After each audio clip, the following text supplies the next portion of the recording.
In the winter of 1912, when snow lay thin across Manhattan's back alleys and the chill wind whispered through fire escapes, a modest studio on Walker Street drew unwanted attention. The building, a narrow brownstone squeezed between warehouses, belonged to a photographer named Elias Crowther. He had leased the space just months earlier, advertising portraiture, modest fees in local papers. Neighbors noted that his arrival coincided with the closure, under mysterious circumstances, of one branch of the Koch brothers' studio nearby, whose name still held weight among New York's photographic circles. The Koch brothers had been a prominent portrait studio in New York since the late 19th century and survived fires and business turmoil. Crowther arrived one bleak evening carrying heavy trunks, a large plate camera, and a somber countenance. He gave no account of his past. Locals remembered only that he spoke seldom and preferred dusk to daylight when entering or exiting. The studio was sparsely furnished. Dark curtains, a plain backdrop, a sideboard with glass plates. He took a single portrait in his first week.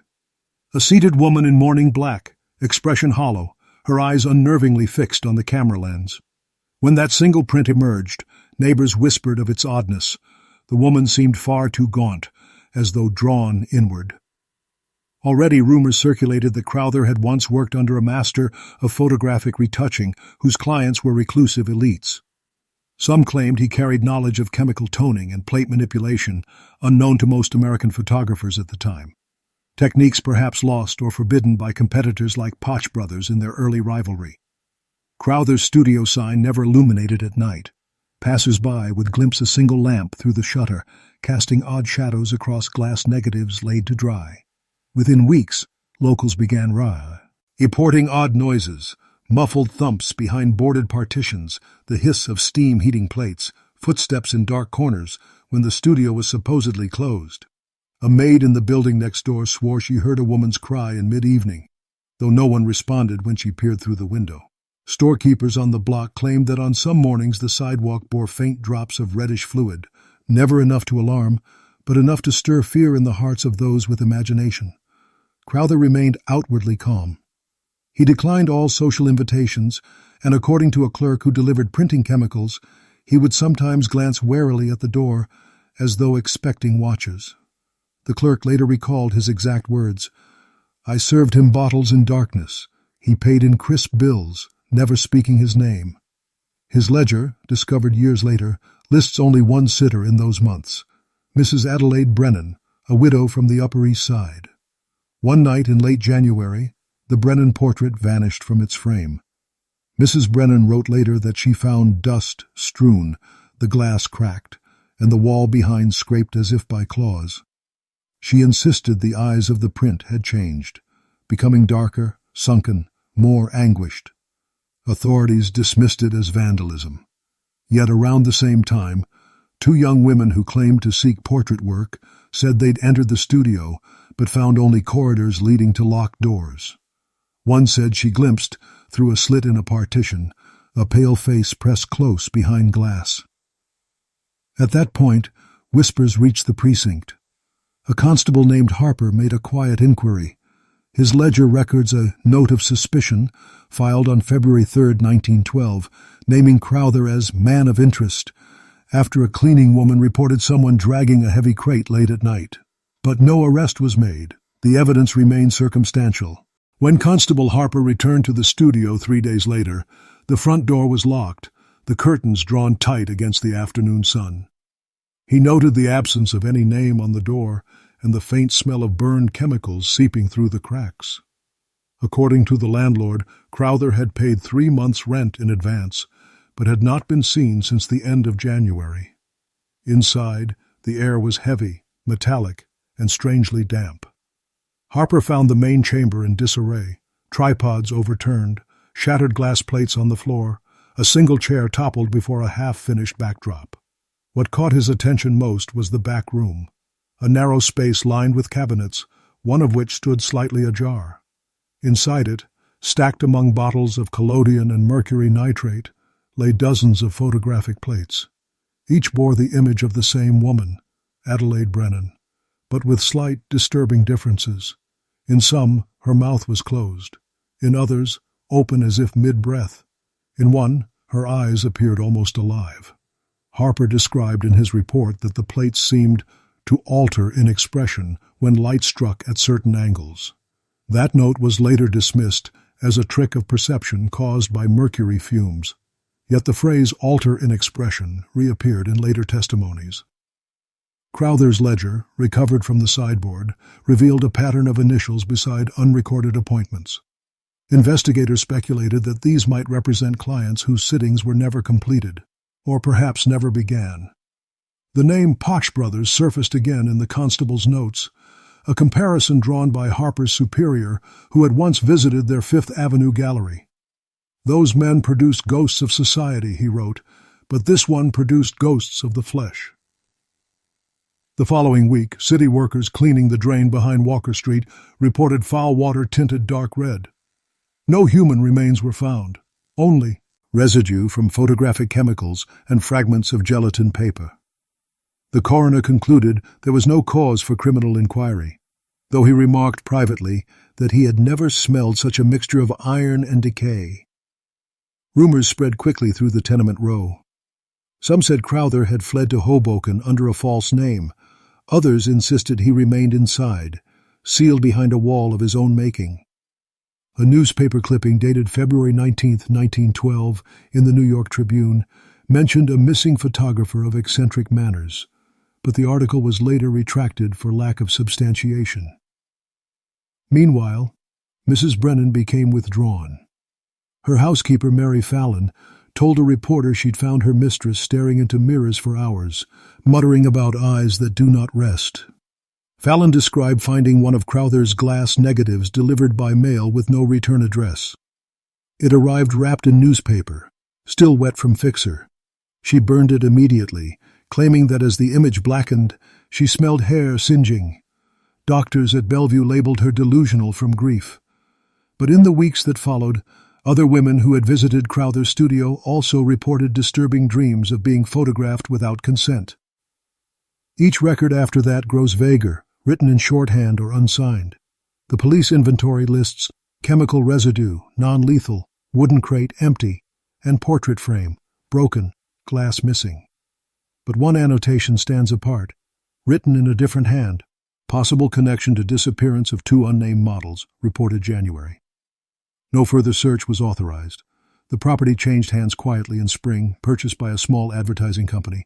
Workers renovating the basement later found a section of brickwork that appeared newer than the rest. When pried open, it revealed only an empty recess lined with silver nitrate stains. The landlord refused to discuss it. Years later, a retired member of the Potch Brothers staff recalled that a man matching Crowther's description had once apprenticed there under another name. He had specialized in exposure, timing, and retouching for post-mortem photography, a practice that had fallen out of favor by 1910 but was still sought by grieving families. He was patient, the man said, but he looked at the dead as if waiting for them to move. By early March 1912, the building at 46 Walker Street had been cleared, its shutters nailed, and its name struck from the directory. Yet stories of what had been found, or not found, continued to ripple through the narrow lanes of Lower Manhattan. The Potch Brothers studio, though unaffiliated, reportedly received anonymous letters comparing their style to that of the vanished man. One such note, preserved in a private collection, reads, "Your portraits capture their likeness. His captured their residue." The handwriting was uneven, as if penned by a trembling hand, perhaps a client, perhaps someone who had seen the strange plates firsthand. Official reports remained contradictory. The constable's log from February mentioned a chemical accident as a possible explanation for Crowther's disappearance, but no explosion or fire was ever verified. The landlord, Mr. Leon Naismith, swore under oath that the tenant had vacated peacefully, carrying 2 heavy trunks one evening before dusk. However, a neighboring shopkeeper insisted those trunks were still in the back hall the next morning, positioned as though awaiting removal. When asked about their contents, the landlord reportedly turned pale and refused further comment.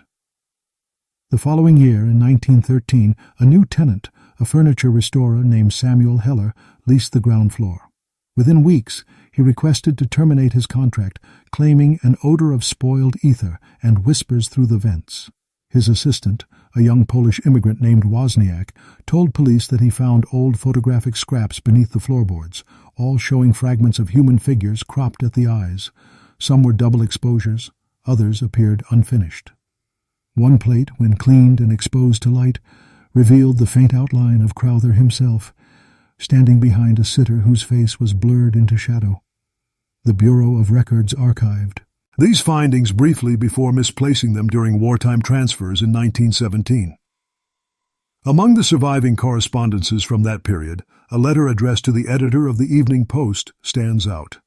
Dated April 4, 1912, it was signed only A.B. and reads, "He told me the camera sees more than eyes do, that it drinks the breath before it captures the form. I thought him poetic. Now I cannot sleep." Some historians speculate the initials belonged to Adelaide Brennan, though her death certificate later lists natural causes. Heart failure, 1915. The attending physician noted unusual pallor and nervous exhaustion following prolonged wakefulness. By 1920, the original studio had been converted into storage for theatrical props. Stagehands claimed the room was colder than the rest of the building, and that faint images sometimes appeared on the mirrors stored there. One recalled seeing faces reflected where none should be, though he admitted drinking that night. When interviewed decades later, he still refused to walk past Walker Street after dark. The reference to the Patch brothers re-emerged when a photography historian, Dr. Samuel Horvath, compiled a comparative study of early New York portraiture in 1926. He noted that the technique used in certain recovered Crowther plates resembled long-exposure methods favored by studios like Patch Brothers between 1880 and 1905. Horvath suggested that Crowther's process may have involved overexposure and double layering, unintentionally creating spectral appearances. Yet, he added, there remains something in those plates that chemistry cannot explain, a persistence, as if the emulsion clings to what once moved. The site's final record in municipal archives comes from 1930, marking the building's partial demolition. Workers discovered a sealed envelope lodged inside the wall near the foundation. It contained a small photograph mountie, d'Antin, an empty chair before a torn curtain. The developer discarded it, unaware that the reverse bore a faint imprint reading, Adelaide, final exposure. No one could verify when it had been taken. By 1931, the lot where Crowther's studio once stood had been repurposed into a modest warehouse, its facade scrubbed clean of any trace of photographic signage. Yet the reputation of the address endured in whispers, often shared between late-night clerks and watchmen who claimed to hear footsteps echoing when no one was present. A former constable, by then retired, wrote in his memoir that the department had once considered reopening the investigation after a pair of unidentified photographs surfaced at an estate sale in Yonkers. Both images showed a woman sitting in the same studio chair familiar from Crowther's surviving prints, but each with a slightly altered backdrop, an unnatural texture like mist behind her head. The dealer who purchased them reportedly fell ill soon after handling the plates, complaining of dizziness and metallic lungs. Medical examiners attributed it to mercury vapor residue, but the incident revived interest in the long-silence file labeled Walker Street Anomalies, 1912. In 1933, a young archivist named Helen Duval began cataloging unsolved municipal cases for the city's growing historical division. She was drawn to Crowther's disappearance not from curiosity, but from the completeness of its gaps. Duval retrieved copies of Harper's original report, the Brennan affidavit, and several unsigned notes previously attributed to studio clients. She noticed something others had missed. The dates listed for appointments all fell on nights of electrical storms recorded in early weather bulletins. He may have relied on the charge in the air, she speculated in a private memorandum, believing static enhanced exposure. Duval's findings were never officially published, but a carbon copy of her notes survived in the archives of the Photography Historical Society of New York, where scholars decades later would cite them in hushed curiosity. And of those scholars, Professor Julian March from Columbia attempted to reconstruct Crowther's career through guild registries. He traced a record of an apprentice named Elias Crow, hired by the Patch Brothers in 1895 as a retoucher specializing in death portraits, those somber images taken shortly after a loved one's passing. March's paper, The Silent Exposure, argued that Crowther's obsession with stillness may have stemmed from this early work, when subjects neither blinked nor breathed. His theory concluded that Crowther sought to recreate that uncanny immobility in living sitters. He attempted, March wrote, to capture death in rehearsal. When a small fire broke out in the Walker Street warehouse in 1935, investigators found no bodies, only smoke damage and a melted camera tripod fused to the floor. A reporter from the New York Evening Graphic covering the incident noted that despite the blaze, a single section of wall remained unscorched, bearing the faint outline of a frame. The article, titled Phantom of the Studio Wall, was buried on page 7 and forgotten.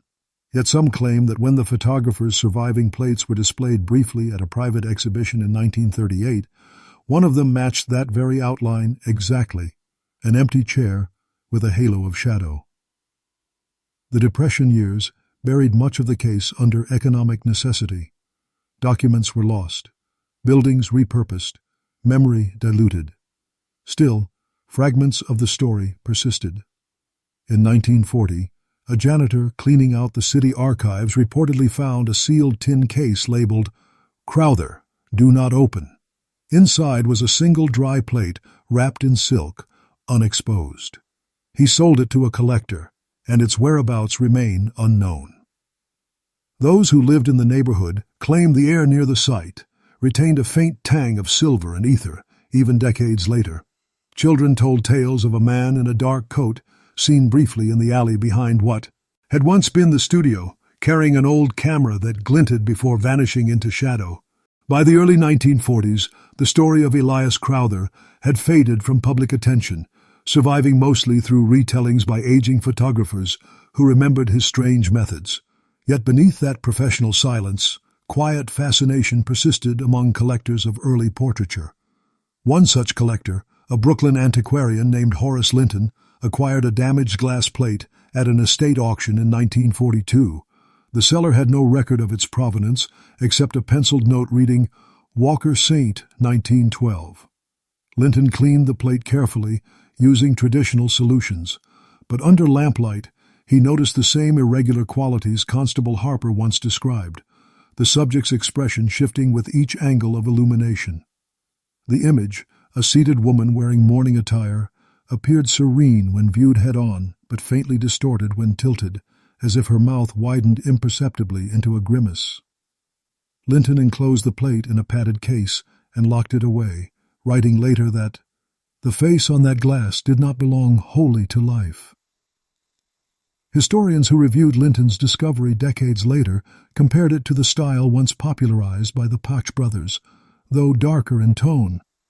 The resemblance renewed interest in Crowther's technique, which some believed employed a volatile mix of mercury and silver nitrate causing micro-reflections within the emulsion. During wartime shortages, photography chemicals were rationed, making replication difficult. Linton attempted to present the plate to the Metropolitan Museum's archive in 1943, but it was refused. Staff cited unstable condition and possible contamination.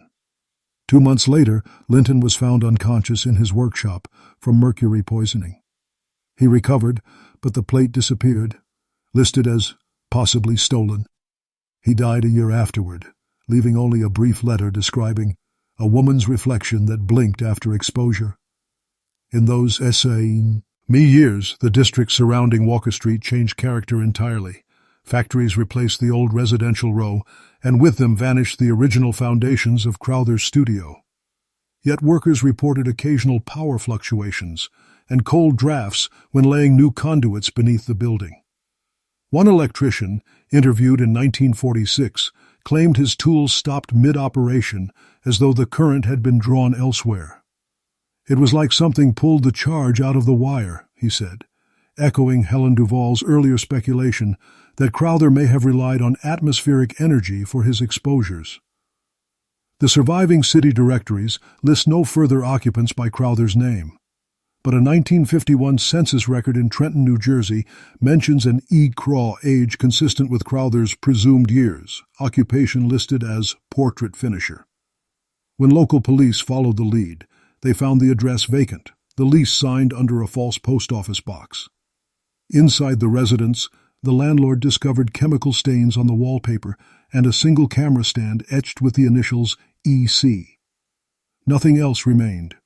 Newspapers did not connect the discovery to the long, cold case, though one columnist wrote of an itinerant photographer leaving ghost prints on his walls. The Pauch brothers' reference persisted among archivists studying early American portraiture. By 1955, scholars began calling Crowther the inverted Pauch, a man who twisted refinement into horror. Dr. Horvath's aging notes described him as a craftsman lost between chemistry and confession. It was said that in the final days of his research, Horvath received an unmarked envelope containing a contact print identical to the Adelaide Brennan portrait, but reversed, as if printed from the other side of the negative. On its edge, barely visible, someone had etched the phrase, "second sitting." Horvath never revealed who sent it. By 1957, the Crowther matter resurfaced briefly when a young historian, Margaret Vance, attempted to compile a monograph on forgotten New York photographers.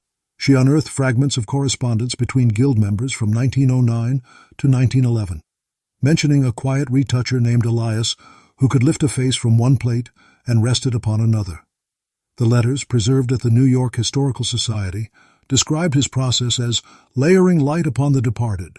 Vance's draft included a comparison to the Pauch brothers' methods of composite imaging, where social elites sometimes requested multiple exposures to ensure perfect likenesses. She wrote that Crowther's variation seemed intent not on perfection, but permanence, as if he believed the subject must remain aware within the image. When her research circulated among academic peers, several warned against publication, citing reputational risk. Ghost photography was considered a Victorian curiosity, unfit for modern analysis. Yet one reviewer, Professor Lionel Keene, encouraged her to finish, claiming he had once handled a Crowther print. His description matched previous accounts, an expression that changes as though time continued behind the glass. Weeks before her manuscript's submission, Vance withdrew from her post, leaving a short note to the department chair. He came to ask why I looked. No further trace of her was found. The manuscript remained incomplete, but sections of it appeared later in an anthology of unsolved art histories. Researchers noted her accurate reference to the long-defunct Walker Street address and to a surviving storage case marked 1912, now lost from the city archive. In 1961, a redevelopment project cleared what remained of that block. Construction crews demolished the warehouse and dug new foundations. A foreman named Kavanaugh reported that workers uncovered corroded photographic plates, sealed inside a lead box, buried near the rear wall. The plates were fused together by oxidation, but one corner fragment revealed the faint outline of a hand resting upon a camera shutter. The box was sent for disposal, though a night watchman later claimed he saw the image flash briefly when lightning struck during a storm. He quit the next morning without explanation. Years later, an article in the Journal of Historical Photography revisited these incidents, tracing the myth's endurance across half a century. The author, Dr. Cora Leland, emphasized the peculiar consistency in each testimony: temperature drops, shifting light, recurring references to that single chair and curtain. She cited the Pauch brothers' resilience after numerous studio fires, contrasting their survival with Crowther's disappearance. The line between preservation and haunting, she wrote, is thin where silver remembers. Leland concluded that Crowther may have become trapped by his own obsession with preservation, believing perhaps that memory itself could be fixed chemically if light and life were balanced precisely. Her speculation drew criticism from chemists who dismissed it as romanticism, yet her essay revived academic attention to the lost studio. For a brief moment in 1962, the New York Public Library displayed a collection of anonymous turn-of-the-century portraits attributed to unknown Walker Street. Visitors described the photographs as unusually lifelike. One woman fainted, saying a subject's lips seemed to tremble. The exhibit closed quietly after a few weeks with no official statement. Since then, all records pertaining to the Crowther collection have been relocated or misplaced. Only a faded catalog entry remains. Glass negatives, unidentified female, possibly Brennan, damaged by moisture. Yet for those who pass that narrow stretch of Walker Street late at night, some swig are that during storms, a flicker of pale light still glows where no window stands, as though someone deep inside is adjusting a lens, waiting for a final exposure. By 1964, the name Elias Crowther had drifted into the obscurity reserved for footnotes and curiosities, yet every few years it resurfaced through odd coincidences. A photographer restoring antique lenses in Greenwich Village claimed a buyer requested an identical model to those used in post-mortem portraiture around 1910, insisting it must handle mercury vapors. When asked his purpose, the man replied, "To continue what was paused." The shopkeeper thought little of it until he later recalled the buyer signing the ledger with the initials EC. That entry still exists, ink faded but legible, the date marking exactly 52 years since the Walker Street closure. That same spring, historian Dr. Cora Leland returned to the subject after receiving an anonymous envelope containing one of her own published essays, its margins marked in red pencil with the words, "He used storms, not lamps." The handwriting was unfamiliar, neat, and oddly deliberate. Leland noted the postmark came from Jersey City, where city records indeed show an unlisted studio rental under the alias Edward Craw, a near-phonetic match to Crowther. Inspectors visited the address, but found nothing beyond a few rusted chemical tins and an odor of damp plaster. The landlord described the previous tenant as a gentleman with quiet habits and a fondness for night work. The reappearance of this alias revived curiosity among students of photographic history. One lecture at Columbia in 1965 drew standing room audiences as Leland recounted Crowther's methods, linking them again to the Patch brothers' early reliance on long exposures. She spoke calmly of technical parallels, silver plates, vapors, timing, but admitted an unease she could not define. "When you stare at certain images too long," she said, "you begin to feel the sitter staring back." Those words, recorded by a journalist, circulated in local papers and earned her ridicule from skeptics. Yet private letters from attendees described peculiar experiences following the talk: headaches, distorted vision, the faint scent of ether clinging to notebooks. Meanwhile, a film archivist cataloging early newsreels discovered a mislabeled reel from 1911 depicting a photography exhibit at the Metropolitan Museum. Among the crowd, one frame captures a tall, narrow-faced man adjusting a camera tripod, his features matching Crowther's known photograph from Guild Records. Behind him stands a woman in black who resembles Adelaide Brennan. Experts debated authenticity, but a chemical analysis of the film confirmed it to be of the correct age. When projected, the reel showed the man glancing directly at the lens for half a second before vanishing from subsequent frames as if he had stepped sideways into the dark. The museum quietly returned the reel to storage after technicians reported a static pulse disrupting the projector each time that frame appeared. Official documentation of these incidents remained scarce, yet the pattern continued. Every new generation seemed to rediscover the story, adding another layer of speculation, another claim of sighting or recovered print. Through it all, Crowther remained invisible, yet oddly present, a name without a body, a craftsman whose art outlived its maker. In interviews, older photographers spoke of him not as villain or genius, but as a warning. He chased permanence, one said, and permanence does not wish to be caught. By 1967, the city authorized new construction over the former site, sealing the ground beneath fresh concrete. Still, during excavation, workers reported sparks jumping from idle wiring even when the power was cut. Supervisors dismissed it as static, but one laborer swore he saw a flash shaped like a camera's outline along the wall. The next day, he resigned, muttering that someone in the dust had whispered, "Hold still." By 1968, the last vestiges of the Walker Street site were buried beneath the foundation of a modern office building, its address altered to erase past associations. Yet those who worked night shifts soon began to speak in low tones about cold air that gathered inexplicably near the service elevators.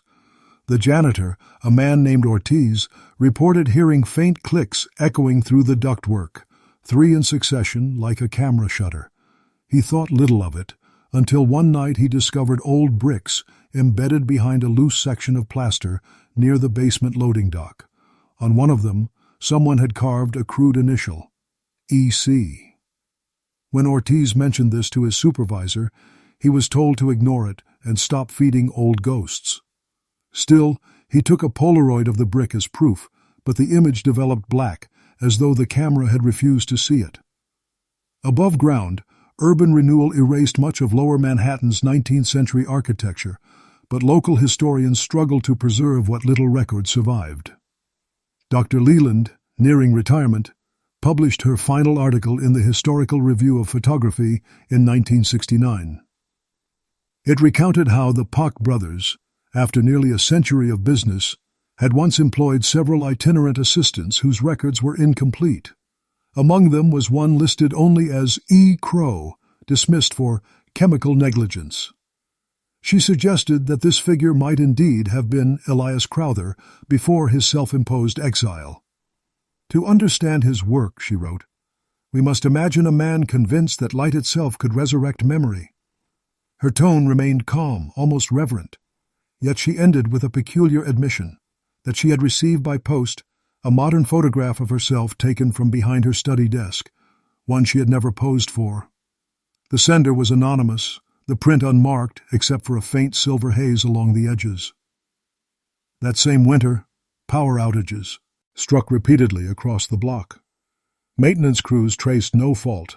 Some engineers joked the new building had inherited the electric hunger of its predecessor. One guard swore that during one blackout, he saw a dim glow forming along the hallway wall, like a projection of a seated woman's silhouette, visible only for a heartbeat, before dissolving into the dark.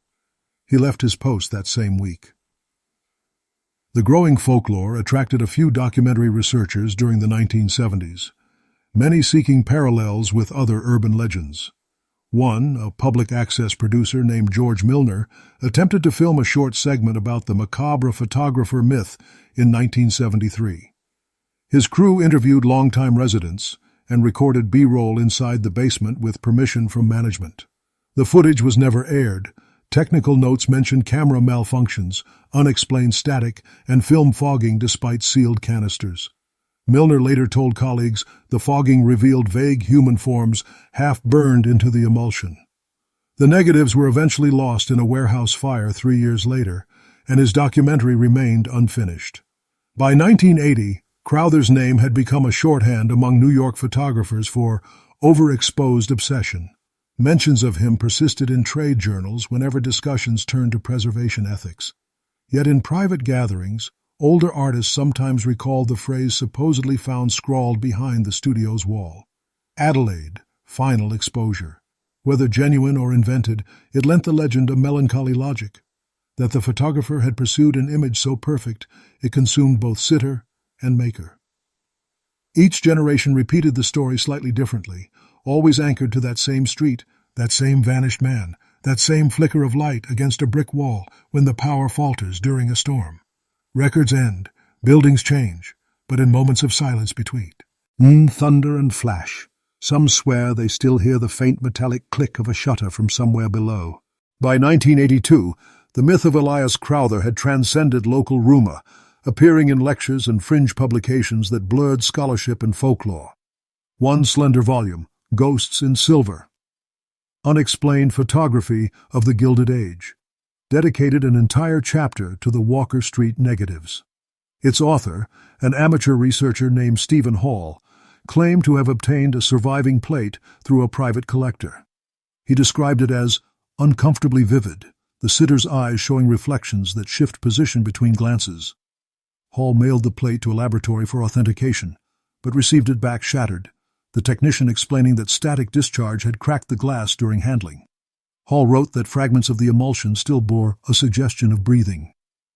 He included comparisons to the Koch brothers' surviving catalogs, noting that while their compositions sought elegance, Crowthers seemed to resist closure.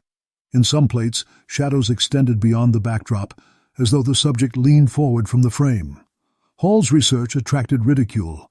Reviewers accused him of fabrication. Yet in an interview later that year, he insisted he had spoken with an elderly man in New Jersey who identified himself as Edward Craw, a retired retoucher. The man claimed to have once rented a studio on the edge of Hoboken for the purpose of finishing what began in New York. Hall provided no address, saying the man forbade disclosure until his final exposure.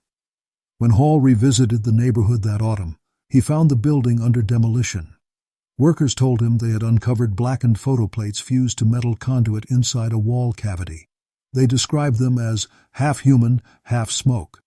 The foreman, wary of media attention, ordered the debris dumped with other rubble. 2 days later, Hall wrote in his journal that his hands smelled faintly of though he had handled no chemicals. He died the following spring from heart complications. His notes were donated to Columbia's library, where they remain filed under unverified anecdotes, photography. Around the same period, a documentary on early New York industries briefly mentioned the Koch brothers' long survival through wars and fires. The narrator noted that smaller studios often perished from chemical accidents or poor ventilation. In a quiet aside, the camera panned over an archival image labeled simply, "Unidentified Photographer, circa 1910. Viewers later pointed out in letters to the producer that the man in the picture matched Crowther's known features, though the source photograph predated his disappearance by 2 years. The station received numerous complaints, claiming visual distortion during the broadcast, faces flickering on screen. Technicians blamed tape degradation, but some staff refused to review the footage again. By 1985, the new office building above the former studio was scheduled for renovation. Electricians reported recurrent short circuits localized to the basement. One described a brief, bright flash emanating from an unconnected outlet, followed by the odor of burned varnish. When investigators inspected, they found an antique brass fitting embedded within the wiring, likely from the earlier construction, yet its threads were etched with what looked like an engraving of a seated woman. The fitting was removed and later misplaced in transit to storage. A city archivist who reviewed the maintenance logs observed that these disturbances aligned with heavy thunderstorms over the Hudson, echoing Helen Duvall's old hypothesis that Crowther's process depended on atmospheric charge. In his report, he wrote dryly, "If superstition has physics, perhaps this is its proof." Yet even he conceded that during one such storm, he felt a pulse beneath the floorboards like a low heartbeat timed with the thunder, as if something below had drawn a breath after 50 years of silence. By 1987, Walker Street had become unrecognizable, its old tenements replaced by modern glass and concrete. But local cab drivers still avoided late-night pickups there, claiming their meters flickered or reset when idling near the corner where the original studio once stood. A journalist for a small arts magazine, Karen Duvall, decided to write a feature on the area's folklore. She gathered interviews from residents who recalled grandparents speaking of the Macabre photographer. In her article, she dismissed the ghost stories, but noted a recurring description among all witnesses: the smell of metal during heavy rain and the echo of a slow, deliberate click that seemed to follow thunder. To illustrate her piece, Duvall hired a photographer to capture night shots of the street. When the negatives were developed, one frame showed a faint figure standing in the reflection of a puddle, tall, wearing what appeared to be a long coat. The photographer swore the street had been empty at the time. Duvall's editor ordered the image cropped before print, fearing accusations of sensationalism. The photograph drew attention from archivists who recognized parallels to early 20th century exposure techniques. Among them was an aging scholar named Julian March, the same who decades earlier had written The Silent Exposure. He corresponded privately with Duvall, confirming that the reflection's posture resembled Crowther's surviving Guild photograph. "He always stood slightly to the left of his camera," March wrote, as if unwilling to obscure its view. 2 weeks after mailing that letter, March passed away in his sleep. When his belongings were inventoried, an undeveloped roll of film was found in his desk labeled Walker Revisited. The negatives, processed posthumously, contained only one discernible image: an empty chair before a torn curtain, precisely matching the tin photograph discovered. Aired during demolition in 1930. The emulsion date verified it was modern stock, yet the lighting suggested gas lamp illumination. During the following year, power companies performed maintenance under the block. Technicians reported magnetic interference readings inconsistent with normal circuitry concentrated near the sub-basement. They described the sensation of pressure on the chest, like standing too close to live current. One wrote in his log, "Felt as though someone inhaled behind me." Instruments malfunctioned until grounding cables were replaced. After the repairs, interference ceased, but only temporarily. Each summer storm revived it briefly, as if the buried lines resonated with the weather itself. Meanwhile, Duvall's article gained cult readership, circulating among photography forums, fascinated by the blending of fact and myth. Some insisted the Crowther legend symbolized artistic obsession. Others treated it as a cautionary tale about chemical poisoning. Yet letters she received hinted at something stranger. One came from a retired printer who claimed to own a half-plate labeled A. Brennan, 1912, final proof. He refused to sell but described the image over the phone. "Her face isn't sad, it's waiting." Duvall arranged to visit, but when she arrived at the address, she found the apartment empty and the building condemned for renovation. Records show the tenant had vacated weeks earlier without forwarding information. The phone line was disconnected soon after. By 1989, the phrase "final exposure" resurfaced in an exhibit on forgotten artists of New York. Among a collection of anonymous works, visitors noticed one untitled photograph depicting an antique studio interior. Experts identified props identical to those in Crowther's catalog: velvet drapes, the heavy chair, the tripod base. The museum labeled it "Unknown," circa 1910. During the exhibit's run, humidity. Eye sensors repeatedly failed near that display, and one curator complained of the glass fogging from the inside. Maintenance replaced the frame 3 times. Each new pane soon dulled with a thin silver film, as though light itself was trying to escape.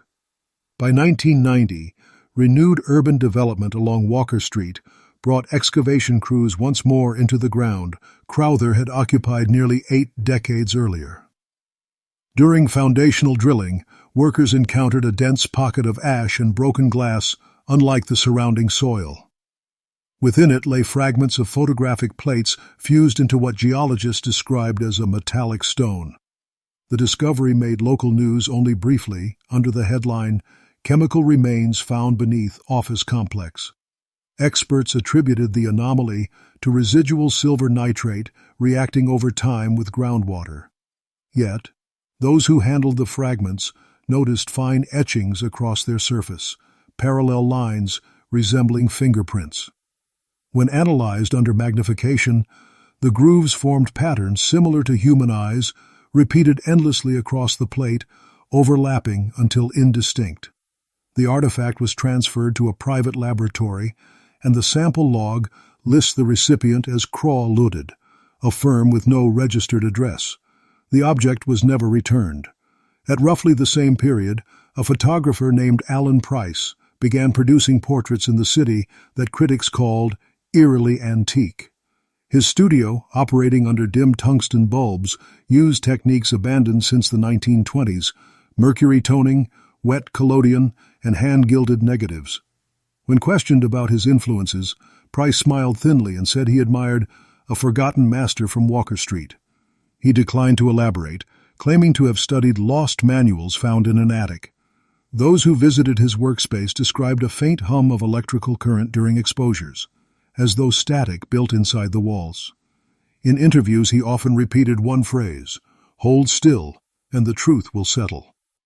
One evening in 1992, a fire broke out in Price's darkroom. He survived but closed the studio thereafter in Spio. Experts determined the cause as chemical ignition, yet noted curious evidence. Every mirror in the room had cracked outward, suggesting pressure from within rather than heat. A few surviving prints recovered from the debris bore resemblance to Crowther's rumored plates: soft contrast, half-formed figures, expressions shifting depending on the viewer's position. None showed Price himself. When asked by reporters, he denied any connection, but muttered, Some exposures never dry.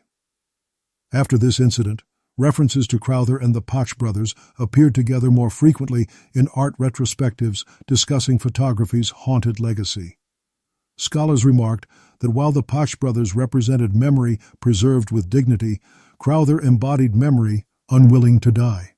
One critic wrote, "His negatives behaved as though still breathing." Around this time, urban legends claimed that the old Walker Street sub-basement, now sealed behind modern flooring, emitted low electrical interference audible on AM radios during storms. Listeners reported faint rhythmic clicking between frequencies, repeating at intervals consistent with early mechanical shutters. Engineers dismissed the claim, yet several experiments confirmed anomalous static bursts, precisely matching those rhythms on nights of heavy lightning.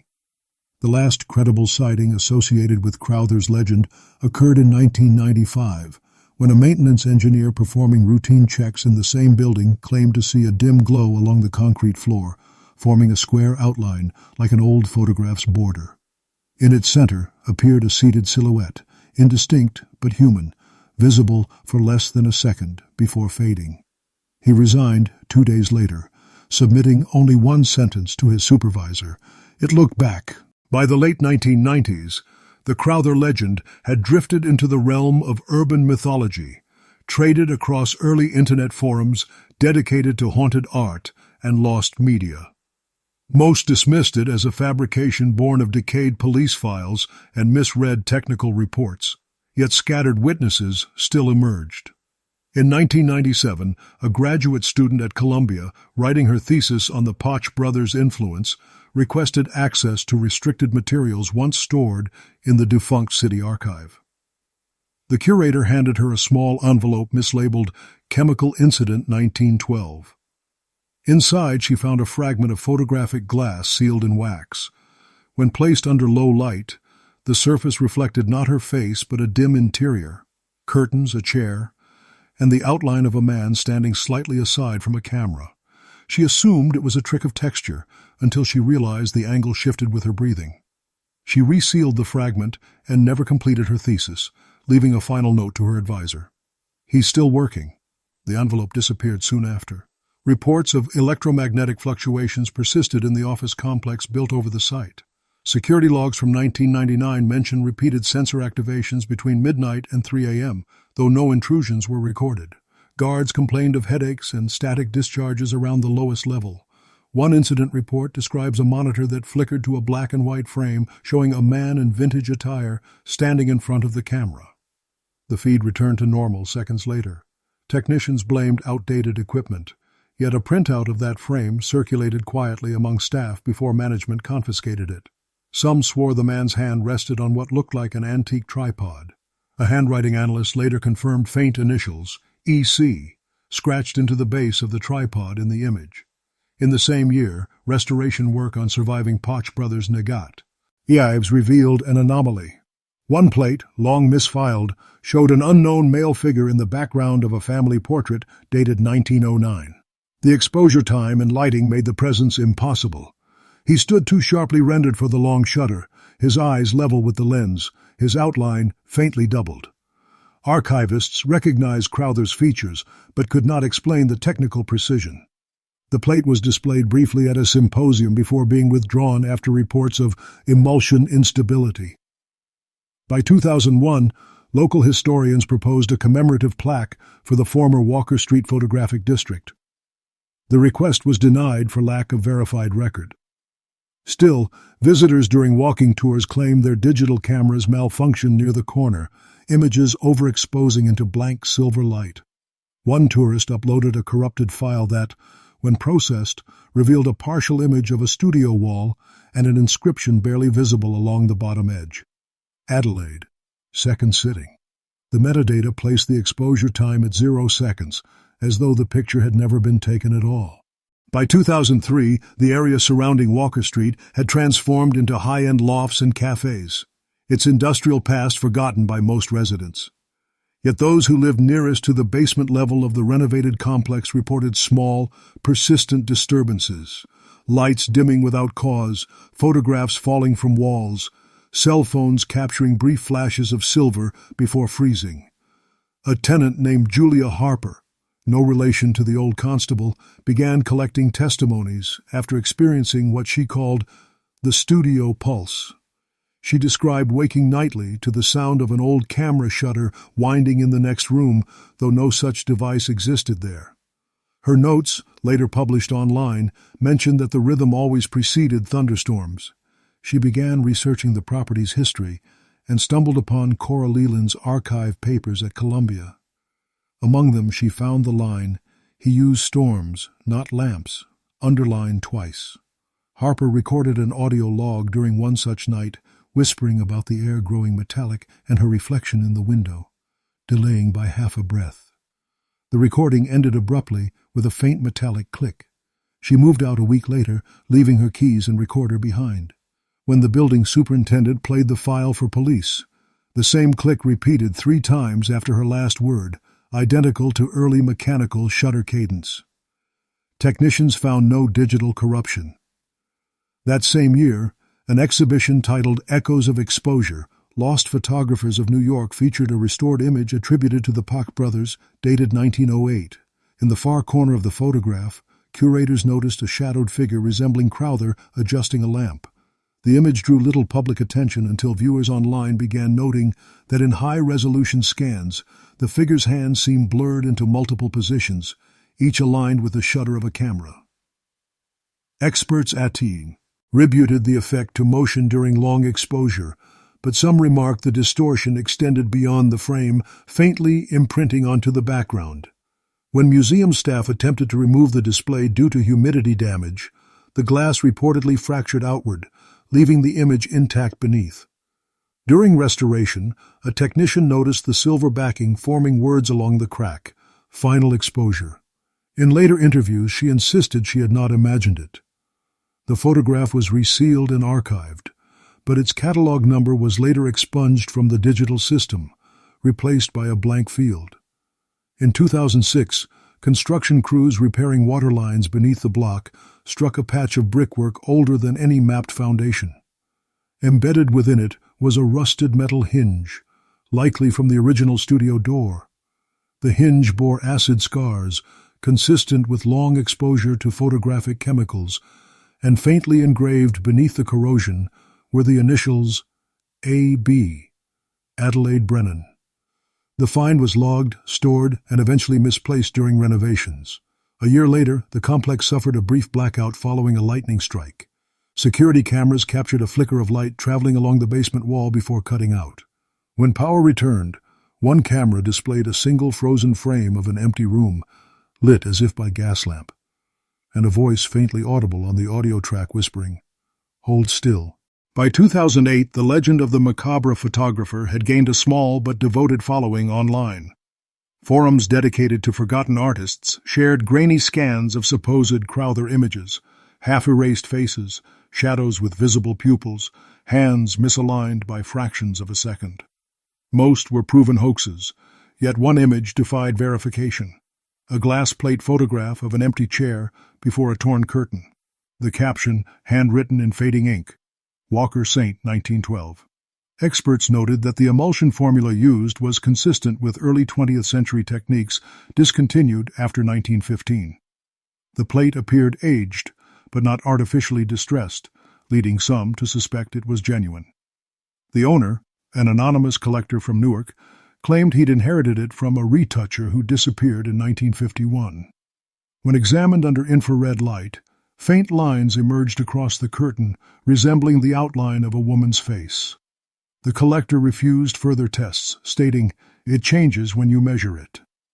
That same year, an independent filmmaker named Thomas Wren began developing a documentary about Crowther. He spent months compiling archival evidence, referencing the Koch brothers as context for the era's photographic culture. During interviews, he repeatedly mentioned his fascination with the technical madness of chasing permanence. He filmed on-site at Walker Street, capturing both the new architecture and underground maintenance corridors. His notes describe hearing a steady rhythmic pulse echoing from pipes during thunderstorms. 3 beats, pause, 3 beats again. On his last night of shooting, he reported interference on all digital cameras. The footage that survived showed the hallway lights dimming while a blurred figure appeared for a single frame positioned beside what seemed to be an antique camera stand. The following day, Wren emailed his editor writing, "I think I filmed him." But they never completed the project. He died weeks later in a traffic accident. His drives were catalogued, yet several files labeled Final Exposure Sequence were unreadable due to data corruption. Meanwhile, a small exhibit at the Metropolitan Museum, commemorating early New York photographers, briefly referenced Crowther by name for the first time in decades. A placard beside a Koch brothers portrait mentioned unverified accounts of an assistant experimenting with chemical self-portraiture, later dismissed as rumor. Visitors noticed that one display light flickered persistently above that section despite bulb replacements. Maintenance staff reported measuring a faint electrical surge synchronized with thunder that night. A technician described it as the lights breathing. In the years that followed, sporadic incidents continued. Security alarms triggered without cause, photographs developing fog-like halos, an archivist reporting static shocks from negatives stored in proximity to the old Walker Street material. A curator eventually remarked, "He's part of the city now," printed into its current. By 2010, when new tenants converted the lower floors into offices, the disturbances seemed to quiet, though employees occasionally complained of cameras refusing to focus near one specific hallway.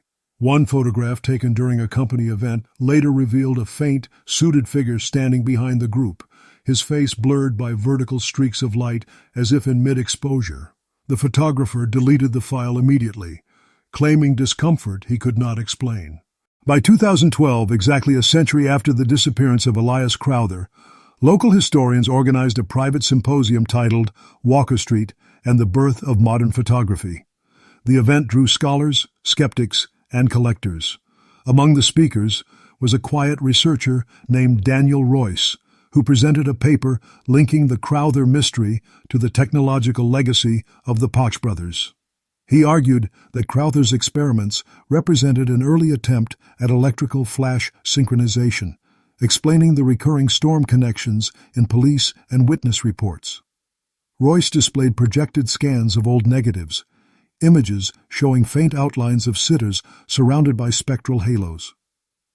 As the projection flickered, one attendee swore she saw a figure appear behind Royce on the screen, a tall man in a waistcoat, holding a camera. Moments later, the projector bulb burst with a sharp pop, filling the room with the smell of ozone.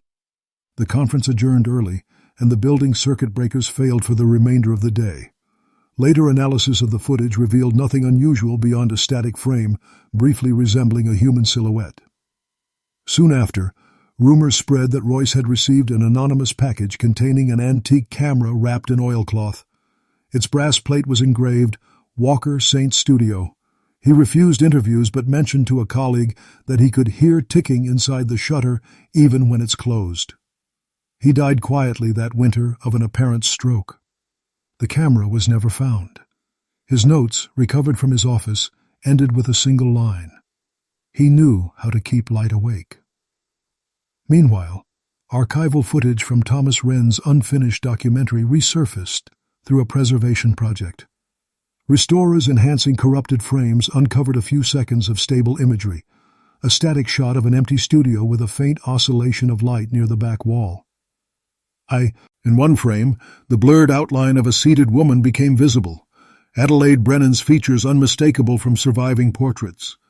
Experts declared the resemblance coincidental, the effect caused by double exposure. Still, those who watched the restored segment in darkness reported seeing movement between frames, as if the woman turned her head ever so slightly when the footage paused. In that same year, lightning struck the electrical substation servicing the Walker Street complex, triggering a brief outage. Surveillance footage from the basement during the event showed a bright silver flash outlining what appeared to be an old wooden chair. When technicians reviewed the video later, the image was gone, replaced by static snow. Only the audio track remained intact, a faint breath followed by a mechanical click, repeated 3 times. Officials dismissed the anomaly as interference, but word of it spread online. Forum users analyzing the sound insisted the rhythm perfectly matched an early 20th century Thornton-Pickard shutter cycle, the same model Crowther had favored according to guild inventories. In the weeks that followed, locals reported camera phones freezing when pointed toward the basement corridor. Each corrupted image displayed the same faint phrase burned into its pixel data. Adelaide, third sitting. By 2014, the phrase Adelaide, third sitting, had become a whispered tag among photographers and digital artists online, a code for images that inexplicably corrupted or displayed spectral distortions after upload. Most assumed it an elaborate hoax, but a few incidents defied easy explanation. A student at NYU conducting a project on early daguerreotype methods claimed her files repeatedly saved under the same altered name, Elias C. Final Da Tiff, though she'd never used that title. Each corrupted frame showed the outline of a man's hand reaching across the exposure, as though adjusting the focus from within the picture. Forensic analysis proved inconclusive. No malware existed on the system. The department quietly quarantined her equipment. In interviews, she said only, "He's still in the light." That year, a local art magazine published a centennial retrospective on the Potch brothers. The article briefly mentioned Crowther as an unverified apprentice whose experiments in prolonged exposure bordered on obsession. A single accompanying image, one of the recovered Brennan portraits, was printed on the cover. Subscribers soon reported receiving copies where the eyes of the sitter appeared darker, her mouth faintly open, as though mid-sentence. The publisher blamed printing ink variations, yet reprints showed the same anomaly. One editor resigned, writing in her farewell note, "I think we printed something alive." By 2016, the Walker Street complex underwent another renovation, this time converting the basement into a private gallery space. During demolition, workers uncovered remnants of old foundation stone. Behind one section lay a rusted cabinet door bearing silver residue. Chemical tests identified traces of collodion, mercury, and albumin, the components of early photographic emulsions. When removed, the door left a perfect silhouette on the concrete wall, pale and rectangularly in. A ghostly photograph burned into stone. The project foreman, aware of local legends, ordered the area sealed before public inspection. Later that night, a security guard heard faint hammering behind the wall, followed by a short series of clicks. He assumed another worker had returned until he noticed every power switch in the corridor had tripped simultaneously, though no circuits were active. A week later, the building's fire alarm triggered without cause. Responding crews reported a smell of ozone and burnt chemicals in the sealed basement. When they forced entry, they found the air shimmering faintly like heat over asphalt, and in the center of the room stood an antique camera tripod, its brass fittings gleaming wet despite the dryness of the air. The device bore no fingerprints. It was removed for examination, but vanished from storage 2 days later. Rumors among restoration staff claimed that photographs taken of the tripod failed to capture it, rendering only an empty space where it stood. One technician quit, saying, "He's still composing the shot." The building's management dismissed all incidents as fabrications, yet sealed the lower level again for safety. Today, it remains locked behind reinforced glass, accessible only to maintenance crews.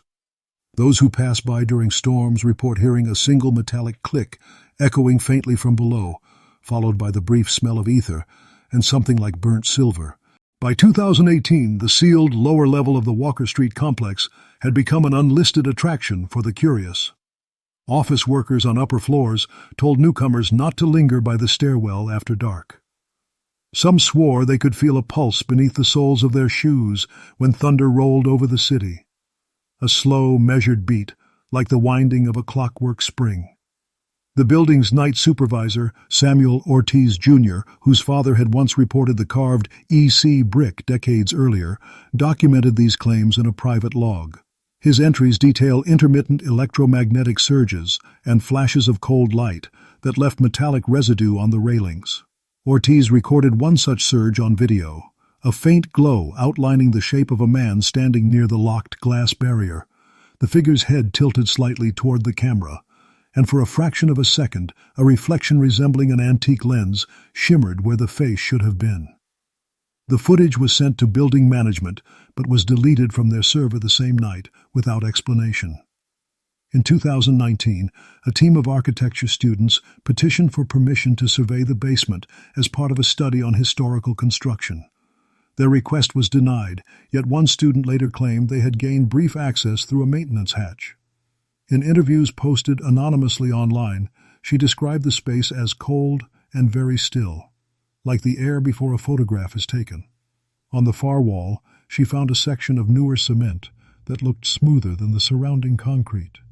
When her flashlight passed over it, she saw embedded within the surface a pattern of bubbles forming what seemed to be the impression of a human face, faint and silent, staring outward.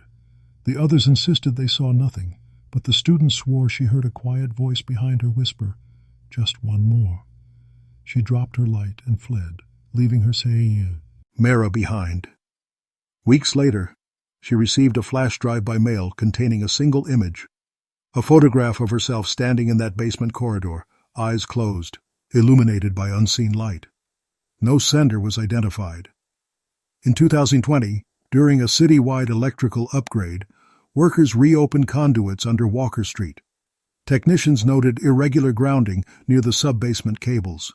Their report states, "Unexpected voltage draw, localized near non-conductive material, possibly residual metallic compounds." One crew member complained of vertigo and nausea, describing the sensation of being looked through. Instruments malfunctioned, producing overlapping images on monitoring screens, indistinct faces appearing within static. The lead engineer terminated the operation early, noting that the interference ceased only after all lighting was switched off, as if darkness itself satisfied the disturbance. That winter, when a powerful thunderstorm struck Manhattan, residents in adjacent buildings reported power dips synchronized to lightning strikes. Some claimed their mirrors flickered momentarily, reflecting interiors of rooms they'd never seen. A few witnesses described faint clicking beneath the noise of rain, a mechanical rhythm buried in the storm's pulse. One elderly tenant, interviewed by local news, summarized what many refused to say aloud. "He still works when it thunders." The storm that summer of 2021 was remembered for how it lingered over the Hudson, lightning branching silently across the skyline while the air hung thick with static. Inside the Walker Street complex, only one security guard remained on duty. His log later showed every camera feed flickering at 11:57 p.m., replaced by white light. Moments later, the building's power cut entirely, though nearby blocks stayed bright. When power returned an hour later, one feed, Basement Corridor 3, displayed a still frame of a man standing before the sealed glass. The timestamp read 1912. Technicians reviewing the footage dismissed it as a system glitch caused by corrupted metadata, but the frame persisted in backups. The man's outline was crisp, his posture formal, one hand on an antique camera tripod. On the wall behind him, faint letters glimmered. Adelaide, final exposure. The footage circulated quietly among employees before disappearing from the archive. A week later, the guard resigned, leaving his uniform folded on the desk with a single line scrawled on his logbook. He took the picture. Renovation crews inspecting the lower level afterward found the glass barrier fogged from the inside as though someone had breathed upon it. A smear on the surface bore the faint trace of 5 fingertips, but no prints. The city eventually sealed the basement permanently. Official records note it as a closed maintenance area, no longer serviced, no public entry permitted. Yet contractors working in nearby tunnels have reported that whenever heavy storms sweep over Manhattan, faint light pulses beneath the ground. 3 flashes, pause, 3 flashes again, mirroring the cadence of an old camera shutter. Sensitive equipment registers bursts of electromagnetic activity localized directly below the old coordinates of the studio. Engineers have never isolated the cause. Decades of scholars and skeptics have attempted to settle the matter, linking every phase of the legend back to the tangible history of New York portraiture, to the known legacy of the Patch Brothers, to the practical realities of mercury exposure and misfiled ledgers. Still, every explanation leaves a residue of unease, as if something in the chemistry refuses to quiet. Perhaps Crowther's story endures because photography itself is the art of trapping what should keep moving, of insisting that light stay when it wants to go. Those who live in the buildings above Walker Street claim that during the city's rare quiet nights, when the air hums with distant electricity, reflections appear slightly delayed. Mirrors hold faces half a breath longer than they should. And when thunder approaches from the river, a low mechanical rhythm can sometimes be heard beneath it, not unlike the winding of an ancient shutter preparing patiently for its next exposure.